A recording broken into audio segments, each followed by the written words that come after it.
ಮಂಗಳೂರು ದರೋಡೆಕೋರನನ್ನ ಈಗ ತಮಿಳುನಾಡಿನಲ್ಲಿ ಅಧಿಕಾರಿಗಳು ಬಂಧಿಸುವಲ್ಲಿ ಯಶಸ್ವಿಯಾಗಿದ್ದಾರೆ. ಬಂಧಿತರಿಂದ ಪಿಸ್ತೂಲನ್ನು ಕೂಡ ಸೀಸ್ ಮಾಡಲಾಗಿದೆ. 4 ದಿನಗಳ ಬಳಿಕ 3 ಖದೀಮರು ಅರೆಸ್ಟ್ ಆಗಿದ್ದಾರೆ. ತಮಿಳುನಾಡಿನ ಮದುರೈ ಬಳಿ ಆರೋಪಿಗಳ ಬಂಧನ ಅಂತ ಹೇಳಲಾಗ್ತಾ ಇದೆ. ಕೋಟೆಕಾರು ಬ್ಯಾಂಕಿನ ನಗನಾಣ್ಯ ದೋಚಿದವರು ಸೆರೆಯಾಗಿದ್ದಾರೆ. 12 ಕೋಟಿ ಮೌಲ್ಯದ ಹಣ ಮತ್ತು ನಗದನ್ನ ದೋಚಿದ್ದವರು.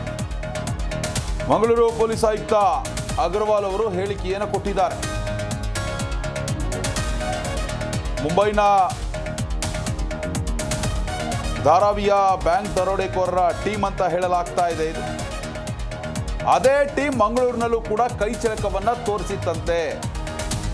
ಈ ಬ್ಯಾಂಕ್ನ ದೋಚಿದ್ದಂತಹ 3 ಖದೀಮರ 3 ದರೋಡೆಕೋರರನ್ನ ಈಗ ಪೊಲೀಸರು ಬಂಧಿಸುವಲ್ಲಿ ಯಶಸ್ವಿಯಾಗಿದ್ದಾರೆ. ಅದರ ಜೊತೆ ಪಿಸ್ತೂಲು ಮತ್ತು ಹಣವನ್ನು ಕೂಡ ಈಗ ಸೀಸ್ ಮಾಡಿಕೊಳ್ಳಲಾಗಿದೆ.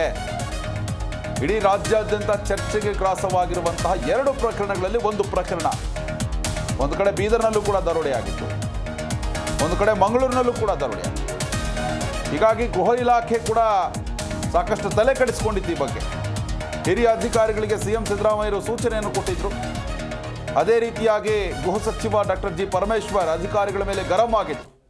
4-5 ದಿನ ಆಯಿತು, ಏನು ಮಾಡ್ತಾ ಇದ್ದೀರಿ ನೀವು ಅಂತ ಪ್ರಶ್ನೆಯನ್ನು ಕೂಡ ಮಾಡಿದ್ರು.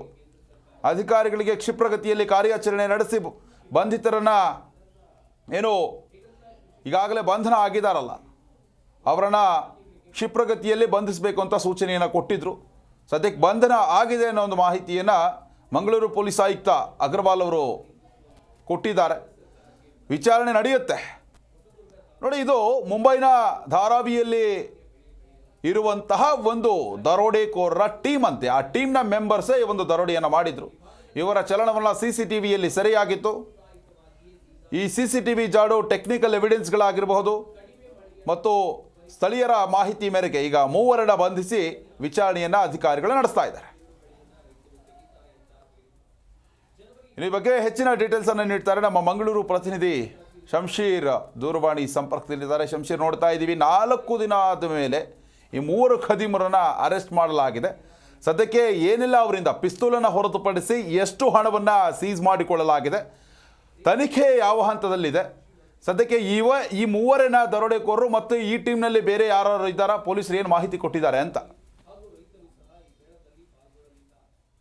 ಕಳೆದ ಶುಕ್ರವಾರವಷ್ಟೇ ಮಂಗಳೂರಿನ ಹೊರವಲಯದ ಕೋಟೆಕಾರನ ಕೆಸಿ ರೋಡ್ ಬಳಿ ನಡೆದಂತಹ ಒಂದು ಸೇವಾ ಸಹಕಾರಿ ಸಂಘದ ಒಂದು ಬ್ಯಾಂಕ್ ನಲ್ಲಿ ನಡೆದಂತಹ ದರೋಡೆ ಪ್ರಕರಣಕ್ಕೆ ಸಂಬಂಧಿಸಿದಂತೆ 4 ದಿನಗಳ ಬಳಿಕ ಪೊಲೀಸರು 3 ಆರೋಪಿಗಳನ್ನ ಬಂಧಿಸಿದ್ದಾರೆ ಎಂಬ ಮಾಹಿತಿ ಇದೀಗ ಸಿಕ್ಕಿರುವಂತದ್ದು. ಅವರು ಮಹಾರಾಷ್ಟ್ರದ ಕಾರನ್ನ ಬಳಸಿ ಈ ಬ್ಯಾಂಕ್ ನಲ್ಲಿ ದರೋಡೆ ಮಾಡಿರುವಂತದ್ದು. ದರೋಡೆ ಬಳಿಕ ಅವರು ಮಂಗಳೂರಿನಿಂದ ತಮಿಳುನಾಡಿನ ತಿರುನೆಲ್ವೇಲಿ ಎಂಬಕ್ಕೆ ಪರಾರಿಯಾಗಿದ್ರು.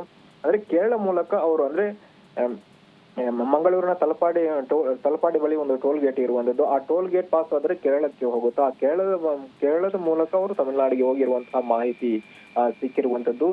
ಜೊತೆಗೆ ಸದ್ಯ ಪೊಲೀಸರು 3 ಆರೋಪಿಗಳನ್ನ ಬಂಧಿಸಿರುವಂತದ್ದು. ಅವರನ್ನ ಮುರುಗನ್, ಪ್ರಕಾಶ್, ಮಣಿವಣ್ಣನ್ ಎಂದು ಗುರುತಿಸಲಾಗಿದ್ದು ಉಳಿದ ಆರೋಪಿಗಳನ್ನ ಪತ್ತೆ ಹಚ್ಚೋಕೆ ಪೊಲೀಸರು ಶೋಧವನ್ನ ನಡೆಸ್ತಾ ಇದ್ದಾರೆ. ಈ ಆರೋಪಿಗಳಿಂದ ತಲ್ವಾರು, ಪಿಸ್ತೂಲ್ ಹಾಗೂ ಇತರ ಸೊತ್ತುಗಳನ್ನ ಜಪ್ತಿ ಮಾಡಲಾಗಿದೆ. ಅದರ ಮೌಲ್ಯ ಎಷ್ಟೆಂಬುದನ್ನ ಕ್ಯಾಲ್ಕುಲೇಷನ್ ಇನ್ನಷ್ಟು ಮಾಡಬೇಕಾಗಿದೆ. ಜೊತೆಗೆ ಪೊಲೀಸರು ಈ ಒಂದು ಕ್ಷಿಪ್ರ ಕಾರ್ಯಾಚರಣೆ ನಡೆಸಿ ಈ ಆರೋಪಿಗಳನ್ನ ಬಂಧಿಸಿರುವಂತದ್ದು. ಜೊತೆಗೆ ಬ್ಯಾಂಕ್ ದರೋಡೆ ಮಾಡುವ ಮುಂಚೆ ಅವರು ಪಕ್ಕಾ ಪ್ಲಾನ್ ಮಾಡಿ ಹಲವಾರು ದಿನಗಳಿಂದ ಒಂದು ಪ್ಲಾನ್ ಮಾಡಿ ಈ ರೀತಿಯ ಒಂದು ಕೃತ್ಯವನ್ನು ಎಸಗಿದ್ರು ಎಂಬ ಮಾಹಿತಿ ಸಿಕ್ಕಿರುವಂತದ್ದು. ಜೊತೆಗೆ ಅವರು ಆ ಒಂದು ಗ್ಯಾಂಗಿನ ಹಿಂದೆ ಯಾರಿದ್ದಾರೆ, ಅವರಿಗೆ ಮತ್ತಷ್ಟು ಯಾರು ಸಹಾಯ ಮಾಡಿದ್ದಾರೆ, ಈ ಎಲ್ಲದರ ಕುರಿತು ಬೇರೆ ಬೇರೆ ಆಂಗಲ್ ನಲ್ಲಿ ಪೊಲೀಸರು ಶೋಧವನ್ನ ನಡೆಸ್ತಾ ಇದ್ದಾರೆ. ಸದ್ಯ ಪೊಲೀಸರು 3 ಆರೋಪಿಗಳನ್ನ ಬಂಧಿಸಿದ್ದಾರೆ ಎಂಬ ಮಾಹಿತಿ ಮಾತ್ರ ಸಿಕ್ಕಿದ್ದು. ಇದೀಗ ಅವರನ್ನ ಮತ್ತಷ್ಟು ತನಿಖೆ ಮಾಡಿ ಅದರ ಹೆಚ್ಚಿನ ಒಂದು ಮಾಹಿತಿಯನ್ನ ನೀಡ್ತೀನಿ ಅಂತ ಕಮಿಷನರ್ ಅವರು ಈಗಷ್ಟೇ ನಮಗೆ ಮಾಹಿತಿಯನ್ನ ನೀಡಿದ್ದಾರೆ. ಜೊತೆಗೆ ಈ ಬಂಧಿತ ಆರೋಪಿಗಳನ್ನ ಮಂಗಳೂರಿಗೆ ಕರೆದುಕೊಂಡು ಬಂದು ಅದರ ಒಂದು ಸ್ಥಳ ಪರಿಶೀಲನೆ ನಡೆಸಿ ಅವರನ್ನು ಮತ್ತಷ್ಟು ವಿಚಾರಣೆ ಮಾಡುವಂತಹ ಸಾಧ್ಯತೆ ಇರುವಂತದ್ದು. ಜೊತೆಗೆ ಈ ಒಂದು ಮಹತ್ವದ ಒಂದು ಪ್ರಕರಣಕ್ಕೆ ಸಂಬಂಧಿಸಿದಂತೆ ಕಳೆದ ಶುಕ್ರವಾರ ಕೂಡ ಮಂಗಳೂರಿಗೆ ಸಿಎಂ ಅವರು ಭೇಟಿ ನೀಡಿದ್ರು. ಅಲ್ಲದೆ ಹಿರಿಯ ಪೊಲೀಸ್ ಅಧಿಕಾರಿಗಳನ್ನ ಕರೆದು ತುರ್ತು ಸಭೆಯನ್ನ ನಡೆಸಿ ಆದಷ್ಟು ಬೇಗ ಆರೋಪಿಗಳನ್ನ ಬಂಧಿಸಬೇಕು, ಈ ಪ್ರಕರಣದ ಒಂದು ಶೋಧವನ್ನ ನಡೆಸಬೇಕು ಅಂತ ಹೇಳಿದ್ರು. ಯಾಕಂದ್ರೆ ಹಗಲೇ ಒಂದು ಮಠ ಮಧ್ಯಾಹ್ನ ಈ ಒಂದು ದರೋಡೆ ನಡೆದಿತ್ತು. ಈ ದರೋಡೆ ಪ್ರಕರಣ ಇಡೀ ರಾಜ್ಯ ಅಲ್ಲ, ಇಡೀ ದೇಶದಲ್ಲಿ ಕೂಡ ಸುದ್ದಿಯಾಗಿತ್ತು.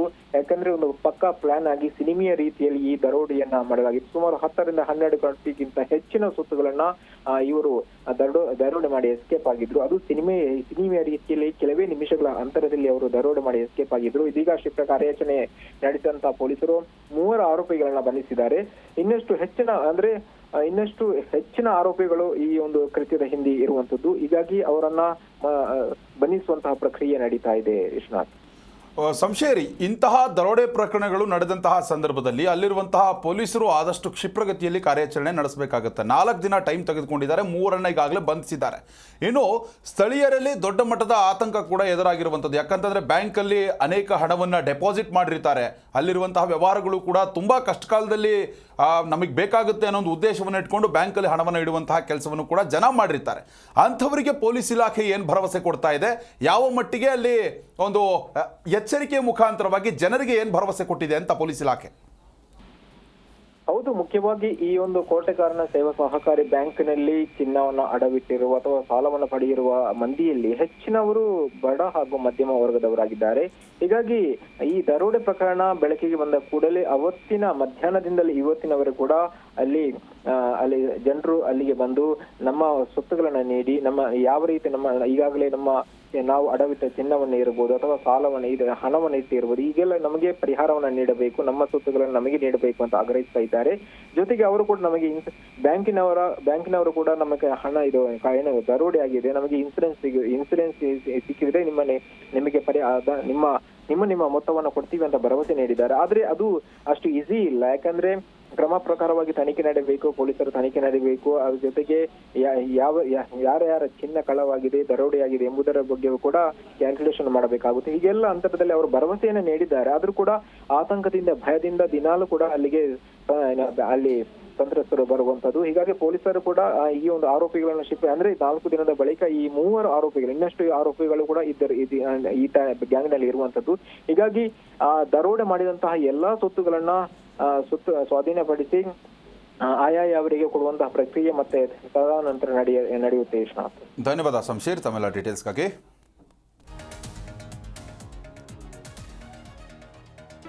ಜಿ ಕನ್ನಡ ನ್ಯೂಸ್ ಈಗ ನಿಮ್ಮ ಮನೆಯಲ್ಲೇ ನೋಡಿ. ಎಲ್ಲ ಕೇಬಲ್ಗಳಲ್ಲಿ ಈಗ ಲಭ್ಯ. Sun Direct 292, Jio TV 1334, U digital 162, City cable 51, GTPL 17, Abhishek cables 821, Rockline telecommunication 51, Shri Basaveshwara number 60, Vinayaka digital number 53, In digital number 896ರಲ್ಲಿ ನಿಮ್ಮಿಸ್ತದ ಜಿ ಕನ್ನಡ ನ್ಯೂಸ್ ನೋಡಿ ಆನಂದಿಸಿ.